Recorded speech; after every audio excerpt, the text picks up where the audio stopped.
اسے داخل کرنے کی کوشش کرتے ہیں. مثال کے طور پر توحید کا مسئلہ چونکہ سینسٹیو ہے، میں آپ کے پلیٹ فارم سے یہ چاہوں گا یہ بات امت تک پہنچے کہ مسلمان جو ہر نماز کی ہر رکعت میں پڑھتا ہے ایاک نعبد و ایاک نستعین، بالکل اے اللہ عبادت بھی ہم صرف تیری کریں گے اور دعا بھی تجھی سے مانگیں گے. نستعین کا مطلب دعا ہے یہاں پہ، مدد. ایک تو عام مدد ہے جو ہم ایک دوسرے کی کرتے ہیں، وہ تو قرآن میں حکم ہے وَتَعَاوَنُوا عَلَى الْبِرِّ وَالتَّقْوَى وَلَا تَعَاوَنُوا عَلَى الْإِثْمِ وَالْعُدْوَانِ. نیکی اور پرہیزگاری کے کاموں میں ایک دوسرے کی مدد کرو، برائی میں الگ رہو. ظاہری اسباب میں ہم ایک دوسرے کی مدد کرتے ہیں، لیکن ایک مدد ہے دعا کے لیے پکارنا، وہ اللہ کے ساتھ خاص ہے. اَمَّن يُجِيبُ الْمُضْطَرَّ إِذَا دَعَا. بھلا بتاؤ تو کون ہے جو مصیبت اور اضطراب میں گھرے ہوئے شخص کی فریاد کو سنتا ہے. وَيَكْشِفُ السُّوءَ، اور اس سے اس کی برائی کو دور کر دیتا ہے. وَيَجْعَلُكُمْ خُلَفَاءَ الْأَرْضِ، اور تمہیں زمین پر اگلوں کا خلیفہ کرتا ہے. اَإِلَٰهٌ مَّعَ اللَّهِ، کیا اللہ کے ساتھ کوئی اور معبود بھی ہے جس کی یہ کوالٹیز ہوں؟ اس آیت میں سورۃ النمل کی آیت نمبر 62 میں اللہ تعالیٰ نے فرما دیا کہ اگر تمہارا یہ عقیدہ ہے کہ اللہ کے ساتھ کوئی اور ہستی بھی مصیبت اور پریشانی کو ٹال سکتی ہے، صحیح، گویا تم نے اس کو اپنا معبود مان لیا. آپ یہ نہیں کہہ سکتے یہ اللہ کی اطاعت سے کر رہے ہیں. بھائی یہ کائنات کا نظام اللہ تعالیٰ چلا رہا ہے فرشتوں کے ذریعے. بارش کون برساتا ہے؟ اللہ. ڈیوٹی کس کی ہے؟ فرشتوں کی. لیکن ہم فرشتوں سے نہیں دعا کر سکتے کہ فرشتوں بارش برسا دو، مشرک ہو جائیں گے. ہم اللہ کی طرف رجوع لائیں گے. مطلب اسے ایسے کہہ سکتے ہیں جیسے مطلب کچھ کہتے ہیں کہ یا علی مدد یا حسین، ایسے جو یہ جملے یا شیخ عبد القادر جیلانی مدد یا علی مدد، یہ قرآن و سنت میں کہیں نہیں آئے، نہ یہ اہل البیت علیہ السلام کی تعلیمات ہے. دیکھیں نہج البلاغہ اہل تشیع کے ہاں ایک معتبر کتاب ہے، اہل سنت بھی اسے قدر کی نگاہ سے دیکھتے ہیں. اس میں مکتوب نمبر 31 ہے، نہج البلاغہ آپ کھول کے پڑھ لیں. وہ وصیت نامہ ہے سیدنا علی ابن ابی طالب رضی اللہ تعالیٰ عنہ علیہ السلام کا. جب وہ جنگ صفین سے واپس آ رہے تھے تو انہوں نے مولا حسن کو ایک خط لکھا، اور وہ کمال کے رقت انگیز الفاظ ہیں، 2-3 صفحوں پہ وہ خط پھیلا ہوا ہے. اس میں الفاظ ہیں کہ یہ مکتوب ہے اس بوڑھے باپ کی جانب سے جس نے عنقریب فنا ہو جانا ہے.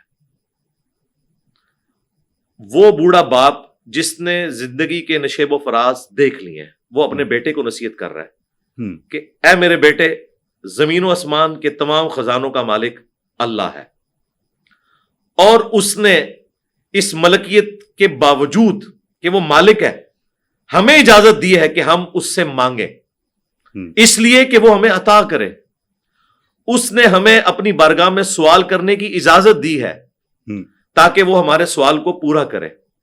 اے میرے بیٹے حسن، تو نے جب بھی مدد مانگنی ہے تو اپنے رب سے مانگنی ہے، اور یاد رکھنا بیٹا، اللہ کی بارگاہ وہ درگاہ ہے کہ اس نے اپنی درگاہ کا کوئی دربان بھی مقرر نہیں کیا کہ جس کو بیچ میں ڈال کے تو اپنے رب تک پہنچے. تو ڈائریکٹ اللہ سے مانگنا. اور یہ مضمون جو نہج البلاغہ میں ہے یہ قرآن میں لکھا ہے، وَإِذَا سَأَلَكَ عِبَادِي عَنِّي فَإِنِّي قَرِيبٌ أُجِيبُ الدَّعْوَةَ الدَّاعِ إِذَا دَعَانِ. اے نبی جب میرے بندے آپ سے میرے بارے میں پوچھے نا تو فرماؤ میں ہر پکارنے والے کے بالکل قریب ہوں جب وہ مجھے پکارتا ہے. ٹھیک ہے. اچھا علی بھائی، قیامت کے حوالے سے رسول پاک نے کافی ساری جو ہے وہ صلی اللہ علیہ وسلم انہوں نے کافی ساری جو ہے احادیث کہی ہیں، اور جس طرح سے اس میں ذکر بھی کیا گیا ہے کہ امام مہدی کا ظہور ہوگا. تو یہ کون کون سی آپ سمجھتے ہیں کہ نشانیاں اس وقت تک جو ہے وہ پوری ہیں؟ سب سے بڑی نشانی تو رسول اللہ کا دنیا میں آنا ہے صلی اللہ علیہ وسلم. صحیح مسلم میں حدیث ہے، میں اور قیامت اس طرح ساتھ بھیجے گئے ہیں جس طرح یہ 2 انگلیاں. ظاہر ہے کہ ہزاروں لاکھوں سال کی انسانی تاریخ کے اندر رسول اللہ کا آنا، جو کہ خاتم النبیین ہیں اور آخری پیغمبر ہیں، یہ خود قیامت کی ایک خبر ہے. آخری پیغمبر کا مطلب یہ ہے کہ بس اینڈ، اب قیامت ہی آئے گی. بھلے وہ 2000 سال بعد آئے، 3000 سال بعد آئے، لیکن لاکھوں سال کی انسانی ہسٹری میں آخری پیغمبر کا آنا یہ خود ایک خبر ہے کہ اب یہ دروازہ کلوز ہو گیا. اس کا مطلب ہے کہ اب کنکلوژن کی طرف معاملہ جا رہا ہے. صحیح. پھر قرآن حکیم میں قیامت کی ایک نشانی رپورٹ ہوئی سورۃ القمر کے سٹارٹ میں کہ قیامت قریب آ گئی اور چاند ہو گیا 2 ٹکڑے.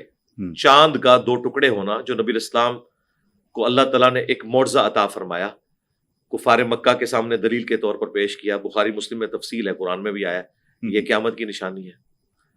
رہی وہ نشانیاں جو کہ بالکل قرب قیامت میں آنے والی ہیں، بڑی بڑی نشانیاں، وہ 10 بڑی بڑی نشانیاں آئی ہیں، صحیح مسلم میں تفصیل کے ساتھ ہیں، کچھ بخاری میں بھی ہیں. ان میں یاجوج ماجوج کا نکلنا ہے، دابت الارض کا نکلنا ہے، سورج کا مغرب سے نکلنا ہے، اسی طریقے سے عیسیٰ ابن مریم کا دنیا میں آنا ہے، امام مہدی کا آنا ہے. یہ ساری بڑی بڑی نشانیاں ہیں. ان بڑی نشانیوں میں سے ابھی کوئی ہمارے علم میں نہیں کہ وہ نشانی پوری ہوئی ہو. ٹھیک ہے. تو کچھ جو روایتیں ملتی ہیں کہ حضرت عیسیٰ جب ان کا ظہور ہوگا تو وہ امام مہدی کے پیچھے نماز پڑھیں گے، تو اس کے اندر کیا حکمت ہوگی؟ جی وہ بخاری مسلم میں ہے کہ تمہاری اس وقت کیا شان ہوگی جب عیسیٰ ابن مریم تم میں عادل حکمران کی حیثیت سے اتریں گے، صلیب کو توڑ دیں گے، خنزیر کو قتل کر دیں گے، ہر طرف انصاف ہوگا اور جزیہ موقوف کر دیا جائے گا کیونکہ لوگ اسلام قبول کر لیں گے. اور تمہاری کیا شان ہوگی کہ عیسیٰ ابن مریم تم میں اتریں گے اور تمہارا امام تم میں سے ہوگا. وہ نبی الاسلام کے ایک امتی کے پیچھے نماز ادا کریں گے. یہ پروٹوکول ہے. حالانکہ امام محمد مہدی انہیں کہیں گے کہ آپ امامت کروائیں. وہ کہیں گے کہ میں اس امت میں امتی کی حیثیت سے آیا ہوں، تم میں سے بعض کے امام ہیں، میں تمہارے پیچھے نماز پڑھوں گا. تو عیسیٰ ابن مریم کا امام مہدی کے پیچھے نماز پڑھنا اس چیز کی دلیل ہے کہ عیسیٰ ابن مریم اس امت میں امتی کی حیثیت سے آ رہے ہیں، نہ کہ نبی کی حیثیت سے. رہا ان کا جو نبوت والا معاملہ، وہ ختم نہیں ہوا، وہ تو پہلے سے ہی نبی ہے. عیسیٰ ابن مریم امتی نبی نہیں ہے، نبی ہے جو امتی بن کے آئے. کیونکہ اسی کی وجہ سے قادیانیوں نے ایک غلط رزلٹ نکالا اور انہوں نے ایک دجال کے بارے میں جھوٹی نبوت کلیم کر دی. وہ کہتے ہیں بھئی بنی اسرائیل سے تم نے ایک ادھارا پیغمبر لیا ہوا ہے تو اپنا کیوں نہیں ایک لیتے؟ یہ بھی امتی نبی ہے. تم رسول اللہ کے بعد امتی نبی عیسیٰ ابن مریم کو مان رہے ہو تو نبوت پہ کوئی فرق نہیں آ رہا، ختم نبوت اپنی جگہ موجود ہے. تو اگر ہم غلام احمد قادیانی کو دجال کو نبی مان لیں امتی تو کیا فرق آئے گا؟ تو وہ ہم بتاتے ہیں کہ غلام احمد قادیانی تو اس امت میں پیدا ہوا نا، جبکہ ختم نبوت ہو چکی. عیسیٰ ابن مریم تو پہلے سے ہی پیغمبر تھے. اللہ نے انہیں آسمانوں پہ زندہ اٹھایا، دنیا میں دوبارہ آئیں گے. دوبارہ جب آئیں گے وہ امتی کی حیثیت سے آئیں گے. پیغمبر وہ پہلے سے ہوں گے، وہ امتی نبی نہیں ہے. صحیح، نبی امتی ہے. اچھا، جس طرح سے حضرت عیسیٰ کے بارے میں آپ کے اپنے ہی ایک پروگرام میں آپ نے بتایا کہ وہ 5ویں آسمان پر ہیں، تو امام مہدی جو ہے وہ ان کی جو غیبت ہوئی ہے اس کے حوالے سے کیا حقیقت ہے؟ اہل سنت کے ہاں تو انہوں نے ابھی پیدا ہونا ہے. جی اہل تشیع کا موقف ہے کہ وہ غیابت میں ہے، پردے میں ہے، اور چند بڑے بڑے علماء کی ہی ان سے ملاقات ہوتی ہے. لیکن پریکٹیکلی اہل تشیع کو بھی اپنے جتنے جدید مسائل ہیں ان کے لیے علماء کی طرف رجوع کرنا پڑتا ہے. آج تک کسی شیعہ عالم نے نہیں کہا کہ یہ میں مسئلہ امام مہدی سے پوچھ کے بتاتا ہوں. اچھا، تراویح کے حوالے سے علی بھائی بتائیے گا کہ رسول پاک صلی اللہ علیہ وآلہ وسلم نے اپنی زندگی میں کب پڑھائی، کتنی دفعہ پڑھائی، اور یہ پھر کیسے چلتی آئی ہے؟ تراویح تو قیام اللیل ایک نفلی نماز ہے. نبی الاسلام تو روزانہ قیام اللیل کرتے تھے عشاء کی نماز کے بعد. یہ آپ کا عمومی عمل تھا. آپ کا عمومی عمل بخاری مسلم میں ہے کہ 11 رکعت تھی، کبھی کبھار 13 رکعت بھی، جس میں 3 وتر ہوتے تھے اور باقی نوافل ہوتے تھے. البتہ رمضان مبارک میں امت کے لیے بھی اسے مشروع کیا گیا کہ اگر عام دنوں میں تم نفلی عبادات نہیں کر سکتے، رمضان میں قیام اللیل کرو. اس میں نبی الاسلام نے اپنی مبارک زندگی میں 3 دن قیام اللیل کروایا جماعت کے ساتھ. چوتھے دن آپ حجرے سے باہر نہیں آئے. آپ نے فرمایا کہ مجھے خدشہ ہے تم پہ فرض نہ کر دی جائے، اپنے گھروں میں ہی پڑھا کرو. اچھا، اسی وجہ سے حضرت ابوبکر کے دور میں اسے کوئی جماعت کی شکل نہیں دی گئی. حضرت عمر کے شروع کے دور میں بھی نہیں دی گئی. بعد میں حضرت عمر نے دیکھا کہ مسلسل نبی الاسلام کی وفات سے لے کے ان کے زمانے تک لوگ ٹولیوں کی شکل میں، جسے قرآن یاد ہے مسجد نبی میں ایک امام کو آگے کھڑا کرتے ہیں اور پیچھے نماز پڑھتے ہیں، یوں ٹولیوں کی شکل میں. کتنے امام، کیونکہ نفلی نماز ہے نا، ایک امام کا ہونا ضروری نہیں. پھر انہوں نے سب کو ایک امام کے پیچھے جمع کر دیا تاکہ اتنی زیادہ تفریق نہ ہو، اور اسے کو مشروع نہیں کیا کہ یہ لازمی آپ نے جماعت سے پڑھنی ہے. بخاری کے الفاظ ہے، 2010 نمبر حدیث ہے 2010 کہ وہ وہاں سے چلے گئے یہ کہتے ہوئے کہ اس سے بہتر مرد کی نماز ہے جو رات کے آخری پہر میں اپنے گھر میں پڑھتا ہے. حضرت عمر نے بھی کوئی جماعت سے تراویح پڑھی، انہوں نے صرف فیسیلیٹیٹ کیا ہے. یہ بالکل جھوٹ ہے، اہل سنت کے ہاں مشہور ہو گیا. شیعہ بھی سنیوں کو تانا دیتے ہیں، اس کے پیچھے سنی مجرم ہے کیونکہ انہوں نے یہ پریزنٹ کیا کہ حضرت عمر نے کوئی تراویح کی جماعت شروع کروائی ہے، جماعت شروع نہیں کروائی, جماعت آلریڈی چل رہی تھی مختلف ٹولیوں کی شکل میں. انہوں نے کہا یار اتنے اماموں کی بجائے ایک کے پیچھے پڑھ لو, اور یہ فیسیلیٹیٹ کیا ہے. یہ نہیں کہا کہ ساروں نے پڑھ دیا آ کے اور یہ اسی طریقے سے جیسے 5 نمازیں ہیں, نہیں, یہ نفلی نماز ہے. کوئی جماعت سے پڑھے, کوئی گھر میں پڑھ لے, اس کی اپنی مرضی ہے, کوئی نہ پڑھے تب بھی کوئی مسئلہ نہیں. اچھا علی بھائی, جس طرح سے ابھی آپ نفلی عبادت کے حوالے سے بات کر رہے ہیں, آیا نفلی نماز پڑھ لینا بہتر ہے یا اپنی جو قضا نمازیں ہیں ان کو پڑھ لینا بہتر ہے؟ قضا نمازیں اگر تو آپ کی کئی سالوں کی پڑھی نہیں ہے تو ہمارے نزدیک تو تحقیقاً مسئلہ یہ ہے کہ توبہ کر لینا کافی ہے, ان کی قضا کرنے کی ضرورت نہیں ہے.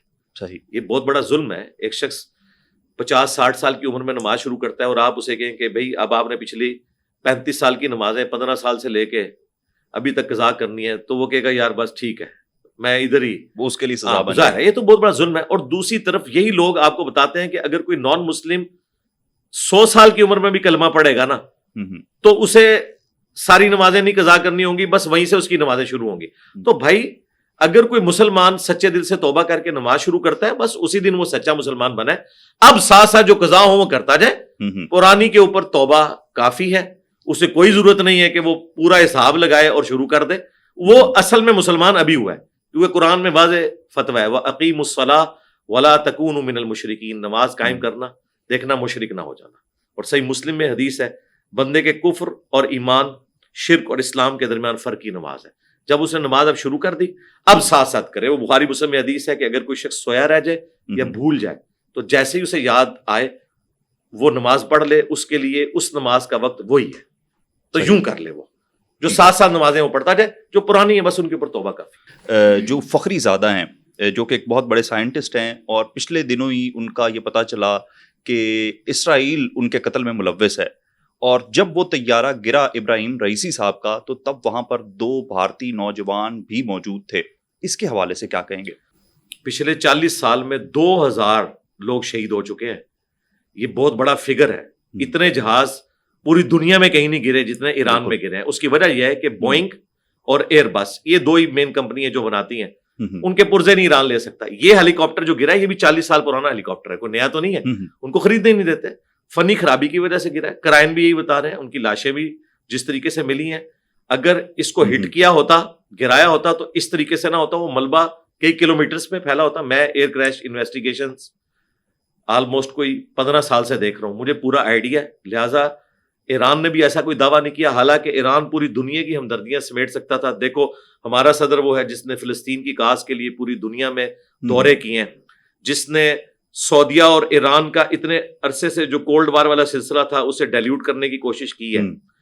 اتنا امپورٹنٹ بندہ تھا جس نے مستقبل میں خامنائی صاحب کی جگہ بھی سنبھالنی تھی اور سپریم لیڈر بننا تھا. ہمارا اتنا قیمتی بندہ اسرائیل نے جو ہے وہ اس کو شہید کر دیا. ہمارے خلاف بہت بڑی سازش ہوئی ہے. اس سے بڑا کوئی وکٹم کارڈ کھیلا جا سکتا تھا. اتنا سا بھی موقع ہوتا نا ایران کے پاس تو وہ کھیلتا. لیکن میں سلام کرتا ہوں ایران نے 2 نمبری نہیں کی, جھوٹ نہیں بولا, کیونکہ جھوٹ کے ساتھ اللہ کی نصرت نہیں آتی. بالکل ایسا. میں کہتا ہوں کہ ایرانی حکومت کا یہ ماننا کہ یہ حادثہ تھا, سلام ہے ان کی سچائی کو, اللہ کی غیبی مدد ان کے ساتھ آئے گی.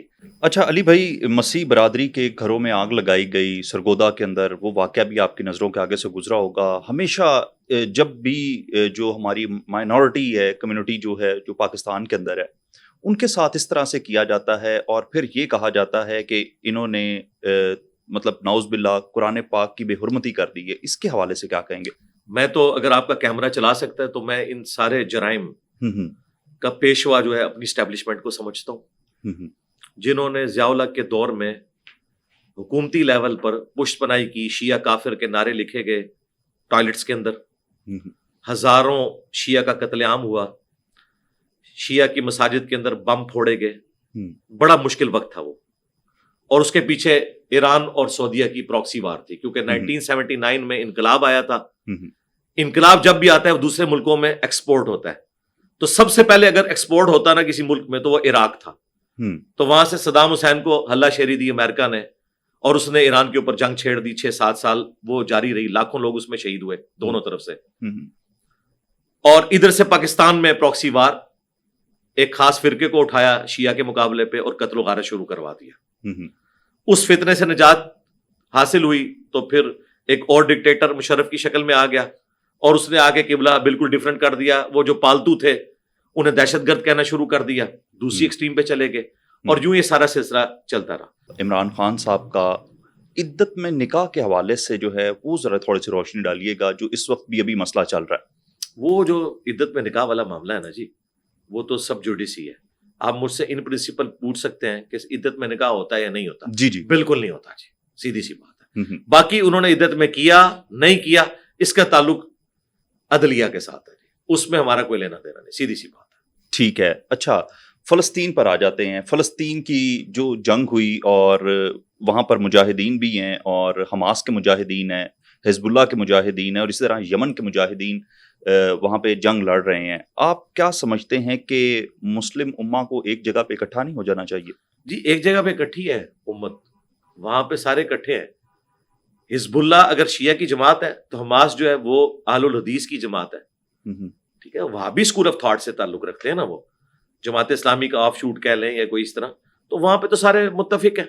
حماس کے دفاتر کے اندر امام خمینی کی تصویر بھی لگی ہوتی ہے. یہ سارے فسادات یہاں پہ ہیں, جہاں پٹائی ہو رہی ہے نا وہاں ہم سارے ایک ہیں. بالکل ایسے ہے. اچھا, لاسٹ میں آپ سے جو ہے پوچھنا چاہوں گا, تابوت سکینہ اس کے حوالے سے کیوں اتنا امپورٹنٹ ہے؟ اب تو اس کی کوئی امپورٹنس نہیں ہے, یہودیوں کے نزدیک ہو سکتی ہے, ہمارے نزدیک تو تابوت سکینہ اگر نکل بھی آئے, قرآن میں آئے کہ اس میں حضرت موسیٰ علیہ السلام اور ہارون علیہ السلام کے تبرکات ہیں.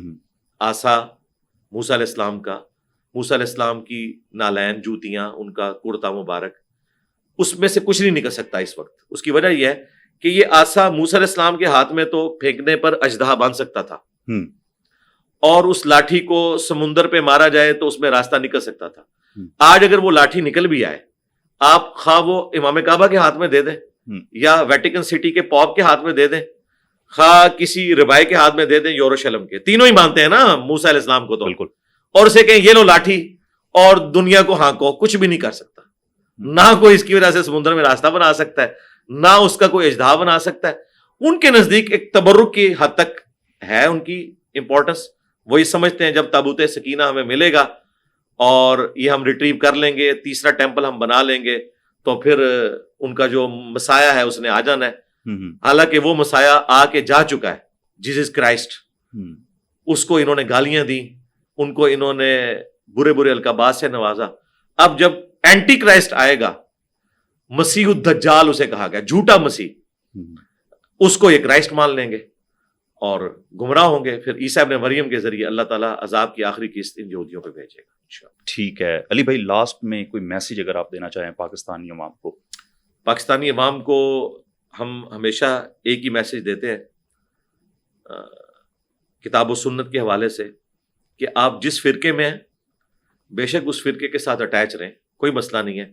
بس ایک دفعہ ری وزٹ کریں کہ آپ کے فرقے کا مولوی یا آپ کے فرقے کے بڑے جو آپ کو عقائد و نظریات بتا رہے ہیں کہیں لکھے بھی ہوئے ہیں کہ نہیں.